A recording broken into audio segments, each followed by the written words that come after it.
Fasten your seatbelts, grab a barf bag, a blindfold, and put down any sharp objects. Here we go! I was spending the winter along the Colorado River between Yuma and Parker, Arizona. I befriended a nice couple at an outdoor gem show. The couple mentioned that every other year they live in their coach while gate guarding an oil field in Texas. The pay sounded decent, so 2 days later I decided to give it a go at an oil field in central Texas.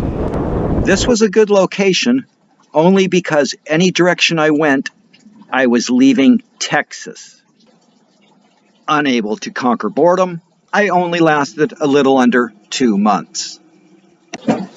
Heading into late spring, I landed a great job in Yosemite National Park. And with my employment data still on file with Xanterra, and returning workers often landing the plum jobs, I was ecstatic to obtain a waiter-server position in the main lodge's restaurant. Worked 2 RV shows, a car show, a horse show, and a week-long craft fair. I did 3 Central California carnival dates for Western Pacific shows. Working the cat rat game on a percentage basis, I made $540 in Visalia over 4 days. In Merced, $775 was hustled over a 5-day run, working an alibi joint called Cover the Spot. Modesto was a larger 8-day fair, resulting in a $950 windfall while operating the Lucky Strike game booth. Side note, I also learned where to hide money from a carny. Under a bar of soap. The AMA Pro Motocross Circuit is a 12-race championship series from mid-May to early September, which traverses the entire United States. Twice. I handled a variety of track crew duties at Glen Helen Raceway down in San Bernardino, California. The winners were Tim Ferry and the South African Grant Langston.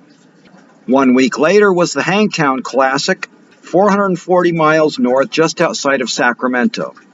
The winners were Frenchman Sebastian Tortelli and Grant Langston. Although similar in latitudes, round 3 on the circuit was 2,550 miles due east in Mount Morris, Pennsylvania. David Villeman winning the 250cc class and Travis Pastrana the 125cc victor. After that last bonsai drive, thankfully there was a 1-week break in the schedule. With the extra time, I got to ding the Liberty Bell in Philadelphia, plus enjoyed a show in New York City where I overheard 2 Amish gals trying out a new modern cuisine. As they unwrapped the foil from their street vendor hot dogs, one of them shyly asked the other gal, "What part of the dog did you get?"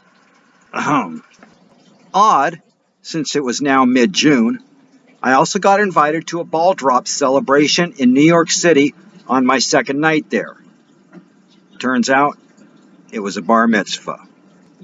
I also scoped out a surf spot on Montauk Point before camping at the racetrack up in Southwick, Massachusetts.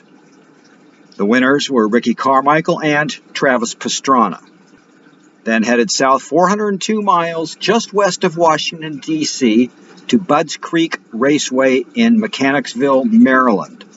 The winning racers were Ricky Carmichael and Mike Brown.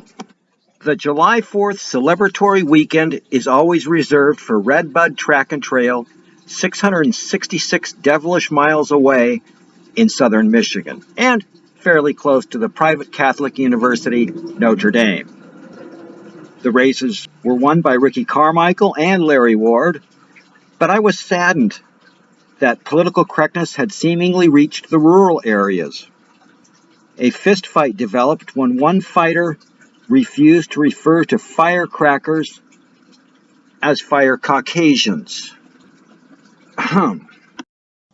Historic Unadilla National.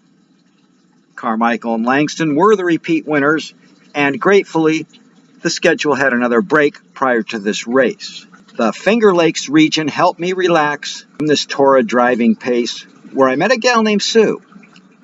We spent half a day at the Corning Glass Museum and another half day touring the photography and film pioneer George Eastman Museum, Kodak. Not really sure of her real name because she introduced herself as pseudonym. Attempt to tour Cornell University.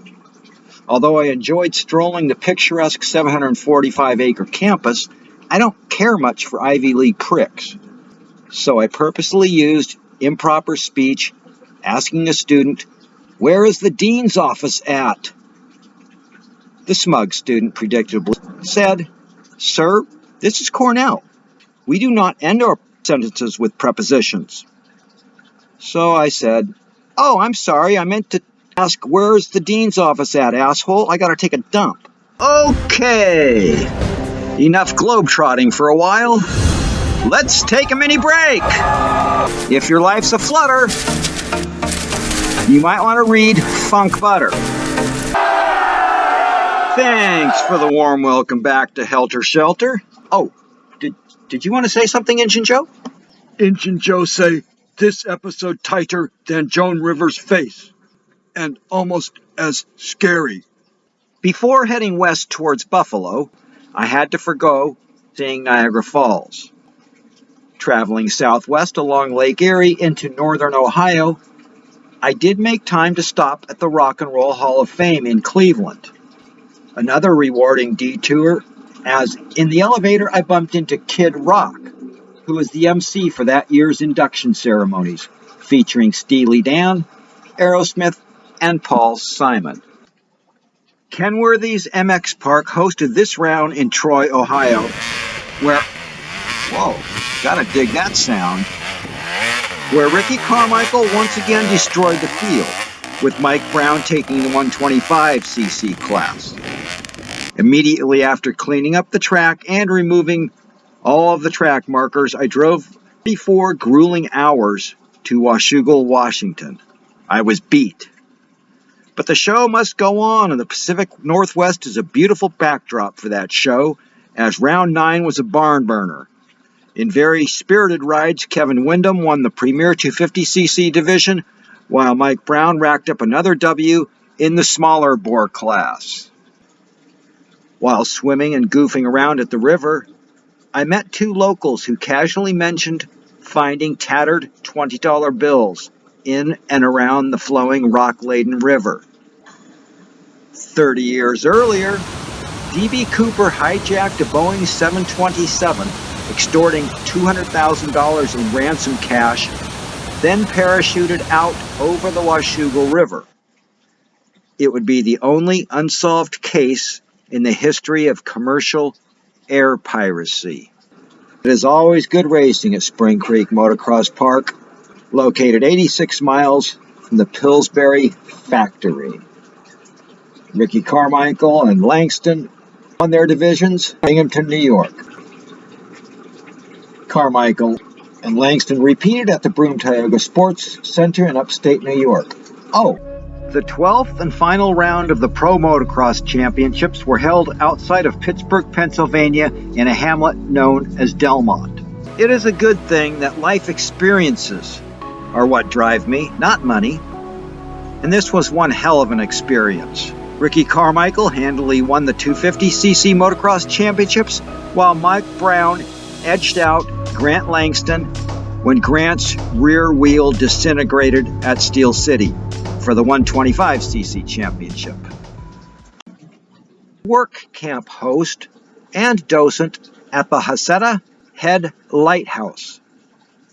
There was no money involved, but I did get to live in an oceanfront campground for free. A fair trade-out. Side note, Oregon is the only state I am aware of which only requires a 1-month commitment to work camp host. The 7-year change saw me selling my 24-foot Dodge Lindy motorhome. I pretty much depleted my bank account as the new home on wheels set me back $4,100 additional dollars. Thankfully, this set of wheels only set me back $7 at a thrift store, as my best friend Timmy Dial coaxed me into trying roller disco. It lasted one day. You see, this activity is so unmanly that there is only one roller disco within 100 miles, and we went there last night. They played Chubby Checker's Twist, Timmy Twisted. The DJ played Van Halen's Jump, and Timmy jumped. They played the Dexys Midnight Runner song, Come On Eileen, and Timmy got a lifetime band. January, February, and half of March were spent rock hounding in the deserts of California and Arizona. Oh look, there's my third favorite cactus, prickly pear. Wow, I haven't seen that many pricks since my in-laws were over for Thanksgiving. The year got off to a decent start, particularly in Arizona, as this state has one of the longest histories of gemstone production in the United States. It is also the world leader in producing turquoise, for which I unearthed $1,285 worth. I also sold $617 of agate and $90 of petrified wood before heading north to work on a dude ranch called the Dark Horse Ranch. Was in northern Colorado alongside the Poudre Canyon. Frankly, I am a mediocre wrangler. I am, however, a hard worker, personable, and reliable. So I also got to work their cooler weather dude ranch down in Wickenburg, Arizona for the months of September, October, and November. While taking a day off from cowboy wrangling at the once owned by Val Kilmer's family, the Flying K Ranch, I met a local gal. And even though she was blessed with an unflattering name and abortion, she was a very flattering knockout. Anna was a small-time gardener growing produce for local Wickenburg restaurants, where she recommended a tiny restaurant with outdoor dining called the Choke and Puke. Sipping a beer, I noticed a cowboy just stirring his bowl of chili for a good 10 minutes. So I sauntered over to him, thinking I could save on lunch money. I asked him if I could eat it if he wasn't going to. The gruff cowboy said, "Sure thing." About 2/3 the way through, I saw a dead mouse. Shocked, I abruptly barfed up the chili back into the bowl.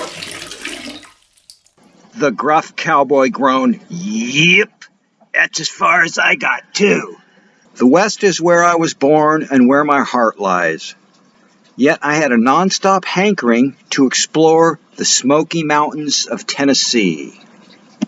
Fully recharged and fortunate that there is a fun place to work which actually prefers to hire those living on the road in RVs, is an amusement park called Dollywood. It is owned by 25-time gold, platinum, or multi-platinum record album award winner Dolly Parton. I did groundskeeping and trash work because I prefer to move around as opposed to sedentary jobs such as ticket taking or button pushing while operating a ride. I met Dolly Parton several times as she is fairly involved with her Appalachian-themed amusement park, and it shows.